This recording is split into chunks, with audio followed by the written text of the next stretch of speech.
మా బిడ్డ, మా అన్న, మా తమ్ముడు జగనన్న నేరుగా వాలంటీర్ని పంపించాడు, మా ఇంటికి నేరుగా ఇచ్చాడని తలెత్తుకొని ఆత్మగౌరవాన్ని ఈరోజు రాష్ట్రంలో ప్రతి పేదవాడికి పెంచిన వ్యక్తి జగన్మోహన్ రెడ్డి గారు అని చెప్పి తెలియజేస్తా ఉన్నా. అలా కాకుండా వాలంటీర్ని తీసివేసి పెన్షన్ అయితే మళ్ళీ 10 గంటలకు 2 గంటలు దాదాపు 10 గంటలు 12 గంటల పాటు ఏ స్కూల్కి వెళ్ళి వేచి ఉండి ఈరోజు ఇస్తారా, రేపు ఇస్తారా, ఎల్లుండి ఇస్తారా అని పెన్షన్ కాపు కావాల్సిన అవసరం ఆ ప్రభుత్వం, రేపు రాబోయే ప్రభుత్వం, వాళ్ళు అనుకుంటున్న ప్రభుత్వం కావాలని అడుగుతా ఉన్నా. కాబట్టి ఆలోచన చేయండి అమ్మా, మీరు అందరూ కూడా, ఇక్కడున్న అందరూ కూడా. జగన్మోహన్ రెడ్డిని రేపు 2024లో ఇక్కడున్న బడుగు బలహీన వర్గాలందరూ కూడా చేయి పట్టుకొని తీసుకొని వెళ్ళాల్సిన బాధ్యత మన అందరి మీద ఉంది. ఈరోజు ఒకవేళ జగన్మోహన్ రెడ్డి గారు మా అందరికీ కానీ ఎంపీలు లేకపోతే ఇంకో పదవులు ఇవ్వాల్సిన అవసరం లేదు, కానీ వీళ్ళందరూ ఎదిగితేనే నిజమైన రాజ్యాంగ స్ఫూర్తి ఉంటుందని ఆలోచన చేసిన వ్యక్తి జగన్మోహన్ రెడ్డి గారు అని చెప్పి ఈరోజు మీ అందరికీ కూడా తెలియజేస్తా ఉన్నా. అలా కాదు, మేము జగన్మోహన్ రెడ్డి గారికి ఓటు వేయం, మేము మళ్ళీ పొరపాటు చేస్తాం, మేము మళ్ళీ కూడా మాకు పెన్షన్లు కావాలంటే స్కూల్ దగ్గర వేచి ఉంటాం, మాకు పథకాలు కావాలంటే నాయకుల చుట్టూ, ఆఫీసర్ల చుట్టూ తిరగాల్సిన పరిస్థితి కావాలని మీరు అందరూ కూడా ఆలోచన చేయాల్సిన అవసరం ఎంతో ఉంది. జగనన్నను గెలిపించుకోవాల్సిన బాధ్యత ప్రతి ఒక్కరి మీద ఉంది. ఇంకొక 50 రోజులు పట్టుమని అయిపోయిన తర్వాత ఈరోజు ఇక్కడి నుంచి చెప్తా ఉన్నానమ్మా, పవన్ కళ్యాణ్కి కూడా చెప్తా ఉన్నా, రేపు జరగబోయే సత్యం ఏంటంటే ఆయనకు పట్టుమని 2 వస్తాయో 3 వస్తాయో తెలియదు. చంద్రబాబు నాయుడు గారు ఎట్లా తెలియగలడంటే ఎలాగో ఓడిపోతా ఉన్నాం, ఓడిపోగానే ఒకరు కావాల నెపం ఎత్తుక్కునేదానికి, నేను ఎందుకు ఓడిపోయాను అని. ఎన్నికలు అయిపోగానే ఓటమి ఎలాగో చవి చూస్తాడు, ఓడిపోయిన తర్వాతల్లా నేను పొత్తు పెట్టుకొని తప్పు చేశాను, పవన్ కళ్యాణ్ వల్లే ఓడిపోయాను, లేకపోతే అధికారం వచ్చిండేవాళ్ళని చెప్పి ఆ పవన్ కళ్యాణ్ మీద నెత్తినేస్తాడు. రేపు రాబోయేది కూడా అదే. ఆయన భీమవరంలో పోటీ చేస్తాడు, ఎక్కడో పోటీ చేస్తాడో ఫస్ట్ పవన్ కళ్యాణ్ ఓడగొట్టేస్తాడు.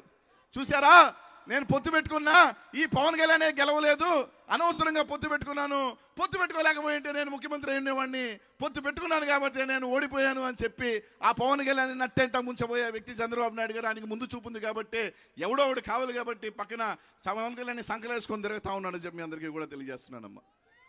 కాబట్టి అందరూ కూడా ఆలోచన చేయండి. రేపు రాబోయే 50 రోజులు వైఎస్ఆర్ కాంగ్రెస్ పార్టీ నాయకులందరికీ కూడా ఒక యుద్ధం లాంటిదే. అంతమంది కట్టకట్టుకొని వచ్చినప్పుడు జగన్మోహన్ రెడ్డి గారిని గెలిపించుకోవాల్సిన బాధ్యత మనందరి మీద ఉంది. ఈ నియోజకవర్గంలో మంచి మెజార్టీతో రాజాని సౌమ్యుడు, నిజంగా చెప్పాలి అంటే చాలా నెమ్మదస్తుడు, బాగా అంటే ఇక్కడ ఎలా ఉంటాడో నాకు తెలియదు కానీ అసెంబ్లీలో కానీ ఎక్కడైనా కానీ మంచి మనసున్న వ్యక్తి, బాగా సౌమ్యుడు, ఇదిగా ఉండే కుటుంబం. ఆ కుటుంబం రాజశేఖర రెడ్డి గారికి అతి తక్కువ మంది కుటుంబాలలో, అతి తక్కువ కుటుంబాలలో ఎక్కువ ఆత్మీయత ఉండే కుటుంబం జక్కంపూడి కుటుంబం, వైఎస్ఆర్ కుటుంబం. అదే కుటుంబం రాజశేఖర రెడ్డి గారు చచ్చిపోయిన తర్వాత జగన్మోహన్ రెడ్డి గారు వెంట నడుస్తూ ఈరోజు ముందుకు సాగుతున్న కుటుంబం.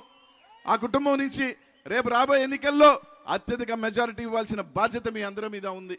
ఈ రోజే ఒక మంచి రోజు, డంకా బజాయించినట్టు మెజారిటీ ఎంత ఎత్తుకోవాల్సిన పరిస్థితి ఈరోజు రాజాకు వచ్చేసింది. ఎందుకంటే అభ్యర్థి ప్రకటించేశారు, గ్లాసు పగలపోతా ఉంది రాజానగరంలో. అన్న చెప్పినట్టు గ్లాసు సింకులో పోతా ఉంది, ఓట్లు ఫ్యాన్కి 5లో తిరగబోతా ఉంది. రాజాని 50,000 పైచీలకు ఓటుతో గెలవబోతా ఉన్నాడని చెప్పి తెలియజేస్తా ఉన్నా. కాబట్టి అందరూ కూడా ఆలోచన చేసి ప్రతి ఒక్కరూ కూడా చేతిలో వేసి, ఎందుకంటే 50 రోజుల పాటు ప్రతి వైఎస్ఆర్ కాంగ్రెస్ పార్టీ నాయకుడు కానీ ఇక్కడే కాదు ప్రతి ఒక్కరి దగ్గర చిన్న పొరపాట్లకి అలగద్దు.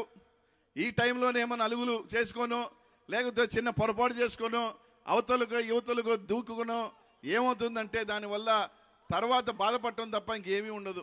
కాబట్టి ఈ టైంలో ఒక కుటుంబంలో చిన్న బాధలున్నా, చిన్న అలకలుంటే ఏ విధంగా సర్దుకొని పోయి ముందుకు అడిగేస్తామో అవన్నీ కూడా సర్దుకొని పోయి ఒక అడుగు ముందుకు వేసుకొని రేపు రాబోయే ఎన్నికల్లో ప్రతి ఒక్కరూ చేయి కలుపుకొని వైఎస్ఆర్ కాంగ్రెస్ పార్టీని అత్యధిక మెజార్టీతో గెలిపించాల్సిన బాధ్యత ప్రతి ఒక్కరి ముందు ఉంది. ఫ్యాన్ గుర్తు మీద బటన్ నొక్కితే 5లో ఫ్యాన్ తిరగాలి, ఫ్యాన్ జెండా ఎగిరేయాలని చెప్పి తెలియజేస్తా ఉన్నా.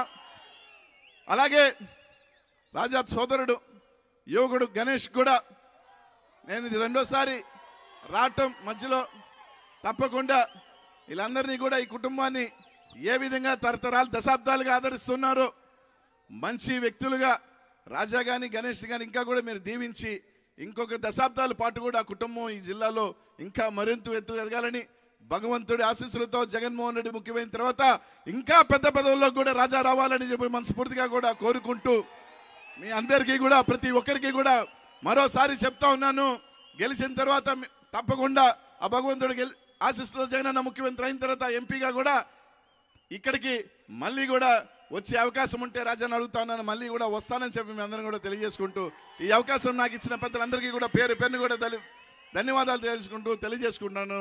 జై జగన్, జై జగన్, జై జగన్. ఉంటానన్నా. అన్న చిన్న మాటనా, మొన్న పల్నాడులో జరిగిన మీటింగ్ వీడియో చూసానన్నా. ఒక్కసారి వెళ్ళే ముందు రాజానగరం రాజసం కనిపించేలాగా, వైఎస్ఆర్ కాంగ్రెస్ పార్టీ పౌరుషం కనిపించేలాగా ఒక్కసారి మీసం తిప్పేళ్ళన్నా. ఒక్కసారి అన్నా, ఒక్కసారి తిప్పాలన్నా.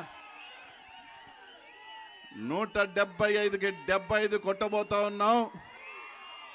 రాయలసీమ దగ్గర నుంచి కోస్తా దగ్గర నుంచి గోదావరి జిల్లా నుంచి నార్త్ కోస్ట్ దాకా జగన్మోహన్ రెడ్డి వైఎస్ఆర్ కాంగ్రెస్ పార్టీ నాయకులు శ్రేణులు విజయోత్సవంలో జూన్లో మిస్సము తిప్పి మెలవేసి జగన్మోహన్ రెడ్డి సత్తా ఏంటో తెలియజేస్తా ఉన్నాం.